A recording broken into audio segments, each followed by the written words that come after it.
Hi everyone, I will show you how to add music on post on Facebook. First of all, you need to open your Facebook app, then tap here and tap to photo and video option, then select any photo or video. Now you need to tap the photo and tap the music icon on the top and select any music and tap done on the top right and again tap done in the bottom right. Then tap the post option on the top right. Now the music will be added on your post. If there is a problem with this video, so ask in the comment.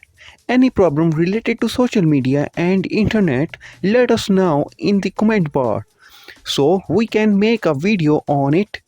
Please like this video and press the bell icon for any update.